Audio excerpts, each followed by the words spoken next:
নমস্কার দিদি ভাইরা, সুপ্রভাত। এই যে আমি আবার আজকে ক্যান্ডিকে নিয়ে সকালবেলা একটুখানি আমি বসি এখানে। তো আজকে শুরুটা খুব একটা ভালোভাবে হলো না আজকে দিনটা। কেন আমি বলছি যে গতকাল একটা সুপ্রিম কোর্টের জাজমেন্ট এসছে কুকুরদের নিয়ে, যে আমাদের যে স্ট্রে ডগসরা আছে যে কোনো ইনস্টিটিউশনে, যে কোনো government institution, non government institution, school, colleges প্রেমিসেসের মধ্যে যত কুকুর আছে তাদেরকে সব সরিয়ে দাও। তো এইটা নিয়ে একটা বিশাল বড় আন্দোলন হতে চলেছে এবং ডেফিনেটলি আমিও এটার এগেনস্টেই। ডেফিনেটলি আমি এটাই, যে কোনো আমার ধারণা যে আমাদের মানে মনুষ্য জীবন, আমরা একটা প্রাণী, সব প্রাণীকে নিয়ে আমরা চলার আমাদের কথা। যে যেখানে আছে তাকে সেখানে থাকতে দেওয়াটা উচিত। হ্যাঁ, মানে বিশেষ করে অবলা প্রাণীদের, কারণ তারা তো বোঝে না যে এটা তাদের জমি নয়, এটা তাদের এখানে কাগজ নেই, বা এগুলো সব জিনিস তো তারা বোঝে না। তো তারা ন্যাচারালি সেখানে বর্ন, তো সেখানে তারা বড় হবে, এটাই স্বাভাবিক। এবার ব্যাপার হচ্ছে যে কিছু, যেমন র্যাবিজের কথা হচ্ছে, ওদের থেকে কিছু রোগ আমাদের আসে, সেটা একটাই রোগ, সেটা হচ্ছে র্যাবিস, এবং that can be control with vaccine. তো আমাদেরও ভ্যাকসিন দেওয়া যায়, ওদেরও ভ্যাকসিন দেওয়া যায়। সো সেই অ্যাওয়ারনেস, যে ওদের ভ্যাকসিন দেওয়া হোক, সেটা এনশিওর করা, each and every dog of India should be vaccinated, সেটা এনশিওর করা দরকার। ওদের বার্থ কন্ট্রোল করে ওদেরকে পপুলেশনটাকে একটু কন্ট্রোল করা দরকার। তো এই দুটো জিনিস হচ্ছে সবথেকে বড় মেজর স্টেপ। মানে এত বছর ধরে যেটা মানে খাতায় কলমে চলেছে, যদিও কাগজে কলমে, মানে কাগজে কলমে হলেও এটা প্র্যাকটিক্যালি খুব একটা ইমপ্লিমেন্টেড হয়নি, কিন্তু তবু অ্যাটলিস্ট মানে কাগজে কলমে ছিল। সেই জিনিসটাকেও এখন তুলে দিচ্ছে সুপ্রিম কোর্ট, যে ওদেরকে সরিয়ে দেবে। সরিয়ে কোথায় দেবে? বাট দে ওয়ান্ট, কারণ এত শেল্টার তো কোথাও নেই, আর শেল্টারে ওরা বাঁচবেও না। শেল্টারে যারা কুকুর হচ্ছে সবসময় খোলামেলা থাকতে ভালোবাসে, সেরকম একটা প্রাণী ন্যাচারালি, হ্যাঁ, দৌড়তে ভালোবাসে, ছুটতে ভালোবাসে, so they are independent animal. তো তাদেরকে কখনো কেজের মধ্যে, ঘরের মধ্যে, শেল্টারের মধ্যে, they will die, they will not be happy. তারপরে হচ্ছে অসুখ বিসুখ, পোকা, এদের গায়ে পোকা, একজনের পোকা আরেকজনের, এইরকমভাবে অসুখ বিসুখে ওরা মরে যাবে। So this is not the right thing. একটা পুরো কী বলবো, একটা পুরো প্রাণী জাতিকে শেষ করে দেওয়ার একটা চেষ্টা by humans with a law and judiciary. তো দিস ইজ মানে জাস্ট নট অ্যাকসেপ্টেবল, একদমই আমরা মেনে নিতে পারি না।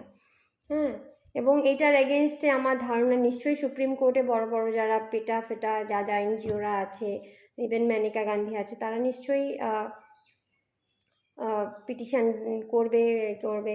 হ্যাঁ, তো সেটা তো ল হিসেবে যেটা হওয়া উচিত সেটা করা উচিত। এবং কিন্তু মুশকিল হচ্ছে যে আমাদের সমাজে যে যারা ডগ লাইক করে না, বা ডগকে ভয় পায়, বা মনে করে যে যে কোনো প্রাণীকে ভালোবাসা বা না বাসা একটা অপশন, মানে আমি বাঁচতেও পারি, নাও বাঁচতে পারি।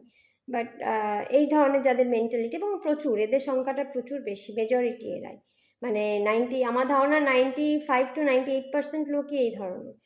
তো তারা মানে প্রচণ্ড এইটাকে সুযোগ নিয়ে অলরেডি শুরু করে দেবে অশান্তি, অত্যাচার, এবং একটা পশুপ্রেমীরাও তখন প্রতিবাদ করতে গিয়ে তারা এখানে একটা বিশাল একটা মানে মানে কি বলবো, গন্ডগোলের একটা পরিস্থিতি তৈরি হচ্ছে এই বাচ্চাগুলোর জীবন নিয়ে, প্লাস মানুষের যারা ওদের ভালোবাসে তাদের জীবন নিয়ে। তো এইটা সুপ্রিম কোর্টের দেওয়া, মানে আমি জানি না তাদের কি পড়াশোনা, কি এডুকেশন, কি বেসিসে তারা এই ধরনের জাজমেন্ট দিতে পারে, যে একটা জাতি, প্রাণী জাতিকে, একটা সভ্য সমাজে পুরো জাতিটাকেই শেল্টারাইজ করা, পুরো ভারতবর্ষের মানে হাজার হাজার লক্ষ লক্ষ, এটা ইম্পসিবল একটা ব্যাপার। সেই পরিকাঠামো বা এই নেই, প্লাস এটা করাই উচিত না। ন্যাচারাল হ্যাবিটেটে তাদের যেভাবে রয়েছে সেটাই করা উচিত, থাকা উচিত আমার মতে, উইথ অ্যাওয়ারনেস, মানুষের মধ্যে অ্যাওয়ারনেস, এডুকেশন সিস্টেম, যেমন আমাদের শাস্ত্রে যেগুলো রয়েছে সেটাকে মানা উচিত, যে ওই যে প্রথম রুটি গরুকে এবং শেষ রুটি কুকুরকে, তো সেই সিস্টেমটা চলা উচিত। কারণ কুকুর হচ্ছে আলটিমেটলি ম্যানস বেস্ট ফ্রেন্ড, তাদের থেকে অসুখটা অবশ্যই ফ্রেন্ড নয়, কাজেই সেই জন্য অসুখের জন্য অ্যাওয়ারনেস হোক, নিজেদের ভ্যাকসিন দিন নিজেরা, প্লাস ওদেরকে ভ্যাকসিন দিওয়ান, তাহলেই তো হয়ে গেল। আর তো কিছু ওরা চায় না, একটু ভালোবাসা, দুটো রুটি, এই তো। এইটার জন্যে এরকম করে প্রাণীগুলোকে মানে মারার একটা ষড়যন্ত্র হচ্ছে with the help of judiciary, এটাকে কিছুতেই মানে আমি সাপোর্ট করতে পারি না। আমার মনে হয় কোনো সচেতন মানুষ হিসেবেই এটা মানে সাপোর্ট করা কেউ করতে পারবে না। কিন্তু তার সাথে সাথে আমি আরেকটা জিনিস বলবো, যে এটাকে যদি আমাদের চেঞ্জ করতে হয়, যেমন ধরুন আজকে 98% মানুষ ডগ হেটার বা অ্যানিম্যালসটাকে ভালোবাসবো কি বাসবো নাটাকে অপশনাল বলে মনে করে। তো তাদের জন্য আমার একটা বার্তা রয়েছে যে আমাদের এডুকেশন সিস্টেমে যদি আমরা মানে চেঞ্জ না আনি এখন, আর আমাদের মানে আমাদের ধ্বংসকে কেউ আটকাতে পারবে না। কারণ আমরা ভাবছি ওদের ধ্বংস করে আমরা ভালোভাবে বাঁচবো, সেটা কিন্তু কখনো সম্ভব না। আমাদের প্রকৃতি পশু সবাইকে নিয়ে আমাদের থাকতে হবে, তবে ওরাও ভালো থাকবে এবং আমরা ভালো থাকবো। কাউকে মেরে কেটে আমরা কোনোদিন ভালো থাকবো না। এবং সেটা শুধু আমার মতে সেটা শুধু ডগের জন্যও না, সেটা ইচ অ্যান্ড এভরি অ্যানিম্যালের ওপর অ্যাপ্লিকেবল। হ্যাঁ, যেটাতে বাঙালিদের প্রচণ্ড গায়ে লাগবে আমি জানি, কিন্তু আমার মতে অ্যানিম্যাল ক্রুয়েলটি কিন্তু শুধু ডগদের সাথে হয় না। অ্যানিম্যাল ক্রুয়েলটি কিন্তু আমাদের গরুদের সাথে হচ্ছে, মুরগির সাথে হচ্ছে, ছাগলের সাথে হচ্ছে। সেগুলোকে আমরা ফুড চেইন বা প্রোটিন এইসব বলে টলে আমরা অনেক কিছু বা নিজেদের জিভের স্বাদের জন্য অনেকভাবেই করছি, কোনোভাবেই এগুলো জাস্টিফাই করা যায় না। অ্যাজ এ হিউম্যান বিং আমরা প্রচুর মানুষ ভেজিটেরিয়ান আছে, তারা যথেষ্ট সুস্থ স্বাভাবিকভাবে বাঁচতে পারে। আমাদের এটা কোনো মানে ম্যান্ডেটারি একেবারেই নয় যে মিট অ্যান্ড মানে ননভেজ না খেলে আমরা মরে যাব। সো ক্রুয়েলটি কিন্তু is applicable to each and every animal of the earth. তো সেটা আমরা যেহেতু মানুষ বুঝি এবং আমরা মানে না খেলেও যেহেতু আমাদের চলে যায়, তো মানে আমরা বাঁচতে পারি উইদাউট অ্যানিম্যাল প্রোটিন। সো সেই ক্ষেত্রে আমার মতে যে আমাদের শাস্ত্র কিছুটা অবশ্যই মানে ওই যে বলাই আছে যে তুমি আমাদের গুণ আছে, তামসিক রাজসিক সাত্ত্বিক গুণ আছে, যেগুলো খাবারের উপরেই নির্ভর করে। আমি আবার ভগবদ্গীতার আমি লিঙ্ক দিয়ে দিচ্ছি, আপনারা গিয়ে নিজেরা পড়ে নেবেন। আমাদের শাস্ত্রে যা বলা আছে যে ডেফিনেটলি সাত্ত্বিক আহারকে আমাদের শাস্ত্রে প্রথম স্থান দেওয়া হয়। এবং অনেক রকমের যুক্তি আছে, যেমন আমি একটা দুটো যুক্তি আজকে আমি বলতে পারি। আমাদের শরীরের যে গঠন, সেটা আমাদের পেটে যে অ্যাসিডিক বা পিএইচ লেভেল যেটাকে বলা হয় হজমেরই, সেটা কুকুরদের যারা মাংসাশী প্রাণী তাদের অনেক বেশি অ্যাসিডিক, আমাদের তা একেবারেই নয়, আমাদের অনেক লেস অ্যাসিডিক। প্লাস আমাদের দাঁতের গঠন, আমাদের ক্যানাইন টিথ নেই, আমরা নখ আমাদের এই নেই যেটা দিয়ে আমরা আঁচড়ে কামড়ে আমরা কাঁচা মাংস খেয়ে হজম করতে পারবো।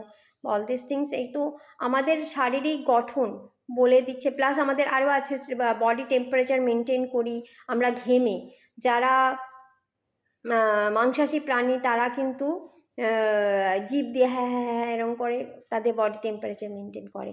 তারপরে মানে যারা ভেজিটেরিয়ান প্রাণী মানে গরু বা তাদের সাথে আমাদের মানে ফিজিক্যাল বা ইন্টারনাল যে স্ট্রাকচারসগুলো অনেক মিল পাওয়া যায় দ্যান দ্য কার্নিভোরাস অ্যানিমালস। হ্যাঁ, হার্বিভোরাসদের সাথে অনেক বেশি মিল পাওয়া যায়। সো এটাতে আমাদের মানে গঠনে বলে দেয় যে আমরা হার্বিভোরাস।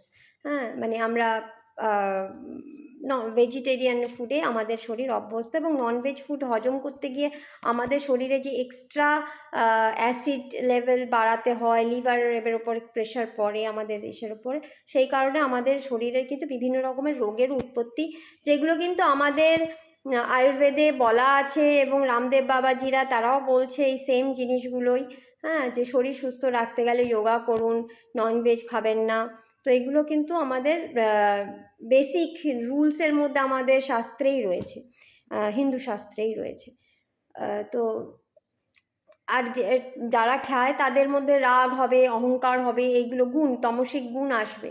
হ্যাঁ, সো যদিও সেটা কিছু কিছু জায়গায় দরকার আছে, যেমন সেনাবাহিনীতে বা যারা খুব কায়িক পরিশ্রম করে তাদের জন্য এগুলো দরকার আছে।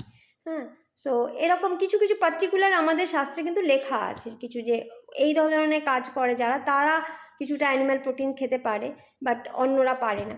বাট যাই হোক, সে যে কারণেই হোক, বাট অ্যানিমালসদের ওপর খেতে গেলেও যে তাদের যে ক্রুয়েলটি, আমরা যে মুরগিগুলোকে যেভাবে নিয়ে যাই উল্টো করে লটকে, হ্যাঁ মানে যেগুলো মানে গরুদের ওপর তো আমি ভুলেই গেলাম। মানে আমাদের পশ্চিমবঙ্গে যা অবস্থা, আপনারা যদি মানে যে কোনো মানে আমি তো বলবো আমাদের এখানে রাজারহাটে বা এই সাইডে 1 নম্বরের গেটে যদি আপনি আধ ঘন্টা দাঁড়ান, আপনি গরু বোঝাই যে গাড়িগুলো যায় আপনি দেখলে আপনার মানে যে কোনো সুস্থ মানুষ ওখানে হার্টে প্রবলেম হয়ে যাবে, এত টর্চার করা হয় ওদের ওপরে। তো সেগুলো নিয়ে কেউ কোনো কথাই বলে না, গরুদের নিয়ে তো কেউ বলেই না। আমার তো মনে হয় ইচ অ্যান্ড এভরি অ্যানিম্যালের ওপর ক্রুয়েলটি বন্ধ হওয়া উচিত, এবং সেটা করতে গিয়ে যদি আমাদের কিছু টেস্টের মানে উপর আঘাত পড়ে, সেটাকেও আমাদের নিজেদের টেস্ট, এটাও তো একটা ইন্দ্রিয়, এই জীবটা, তো এই ইন্দ্রিয়টার উপরেও কন্ট্রোল রাখা উচিত। যেরকম আমরা মুখের ওপর কোনো একটা বাজে ল্যাঙ্গুয়েজের ওপর কন্ট্রোল রাখি, আমাদের চরিত্রের ওপর কন্ট্রোল রাখি, তেমনি আমাদের জীবের ওপরেও কন্ট্রোল থাকা উচিত। যে ঠিক আছে, আমার এইটুকু টেস্টের জন্য যদি একটা প্রাণী বেঁচে যায়, তাহলে নয় ছেড়েই দিলাম, এইভাবেও আমরা ভাবতে পারি। প্লাস আমাদের দেখতেও, যেমন ধরুন অনেকে আরেকটা যুক্তি দেয় যে কোনো আপনি মার্কেটে যান, কোনো সবজি বাজার বা কোনো ফলের বাজার, আমরা সবজিটাকে ধরতে পারি, আমরা শুঁকতে পারি, তাতে কি আমাদের শরীরে একটা গুড ফিল হয় যে হ্যাঁ সবজিটা একটা ফ্রেশ বা এই, হ্যাঁ, বা দেখতে কত কালারফুল। কিন্তু সেইখানেই যদি আমরা একটা মাংসের বা মাছের জায়গায় যাই, দেখছি ওরা ছটফট করছে, মাছগুলো মানে নিঃশ্বাস নেওয়া যে হা হা করছে, হ্যাঁ, একটা জ্যান্ত মাছকে খাত করে কেটে দিল, একটা মুরগিকে কেটে দিল, মুরগিটা বাঁচার জন্য চিৎকার করছে। সো আমরা ওটা দেখতে অবধি পারি না, আমরা মানে খুব কষ্ট হয়, বাড়িতে নিয়ে এসে খেয়ে নিই রান্না বান্না করে ঠিকই, কিন্তু আমরা যদি মার্কেটে যাই, আমাদের চোখ, আমাদের কান, আমাদের মানে মন, কোনোটাই কিন্তু এইগুলো সাপোর্ট করে না স্বাভাবিকভাবে। এবং আমরা বাচ্চাদেরকে তো বেশিরভাগ সময় এরকম ফিশ মার্কেট বা চিকেন মার্কেট আমরা নিয়ে যাইও না, তাই না? তো ডেফিনেটলি সেখানে কিছু সমস্যা আছে বলেই, যেগুলো আমাদের শরীরেই অ্যাকসেপ্ট করে না, কিন্তু তাও আমরা সেগুলোকে কনজিউম করি শুধু একটুকু জিভের টেস্টের জন্য। সো এটাকে যদি আমরা একটু কন্ট্রোল করতে পারি, অন্যান্য প্রচুর খাবার আছে আমাদের প্রোটিনের জন্য, বিশেষ করে ছোলা আছে, হ্যাঁ, ছোলাতে প্রচুর পরিমাণ প্রোটিন আছে, সয়াবিন আছে, অনেক রকমের খাবার আছে যেগুলোতে আমরা প্রোটিন ইনটেক করতে পারি। শুধুমাত্র 5-10 মিনিটের জিভের টেস্টটাকে যদি আমরা একটু কম গুরুত্ব দিই, তাহলে এই প্রাণীগুলো বেঁচে যায়। এবং অনেকে আবার এটাও বলে যে ওদেরকে নাকি না মারলে প্রাণীর সংখ্যা অনেক বেড়ে যাবে, ওদের সংখ্যা এত বেড়ে যাবে যে ওরাই নাকি আমাদের মেরে ফেলবে। বাট ইট ইজ অ্যাবসলিউটলি রং, কারণ আমাদের যে প্রকৃতির ব্যালেন্সে সব কিছু ঠিক হয়ে যায়, আমাদেরকে নিয়ে আমাদের এসব নিয়ে চিন্তা করার কোনো দরকার নেই। কারণ যেমন আমরা টিকটিকি খাই না, ককরোচ খাই না, আমরা পিঁপড়ে খাই না, বা আমরা আরও অনেক প্রাণী আছে যেগুলো আমরা খাই না, তো তারা কিন্তু কেউ আমাদের খেয়ে ফেলছে না। তারা প্রত্যেকে নিজের নিজের, ওদের ফুড চেন আছে, একটা সাইকেল আছে, ফুড সাইকেল আছে, সেগুলো মেনটেন করে প্রকৃতি ব্যালেন্স করে নেয়। বরঞ্চ ওদেরকে আমরা এই যে ব্রয়লার মুরগি টুরগি, এগুলো গরুকে ইঞ্জেকশন দিয়ে দুধ নেওয়া, এগুলো বরঞ্চ আমাদের বাড়াতে হচ্ছে, বিকজ আমরা এগুলো বেশি কনজিউম করছি বলে।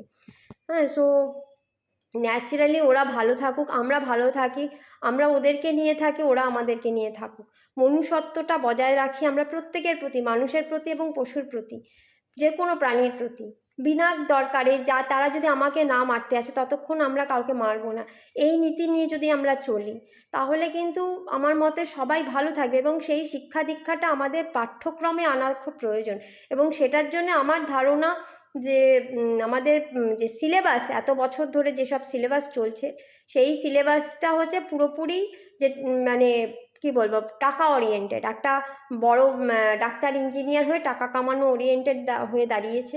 সেইটা থেকে মনুষ্যত্ব ওরিয়েন্টেড, হিউম্যানিটি ওরিয়েন্টেড, উইথ কী বলবো, compatible with nature, compatible with animals, সেটা হওয়া প্রচণ্ড প্রয়োজন। আমরা এমন কিছু বিশাল নই, একটা সাধারণ বান, একটা ঝড় এলেই আমরা উড়ে চলে যাই, আমরা প্রকৃতির উপরে নই। সো প্রকৃতির জিনিসকে নষ্ট করার আমাদের অধিকার নেই।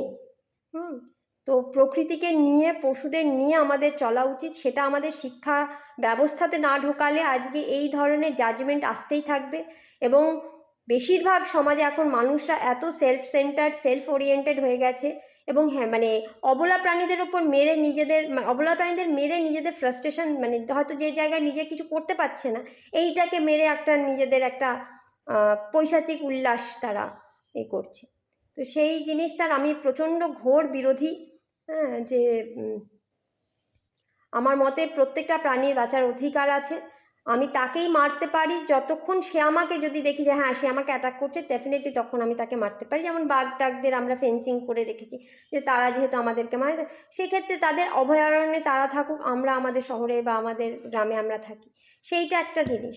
বাট বিনা কারণে, বিনা ইসেতে কোনো প্রাণীকে এইভাবে মানে কোর্টের জাজমেন্ট দিয়ে তাদেরকে মারার একটা পরিকল্পনা, দিস ইজ নট রাইট।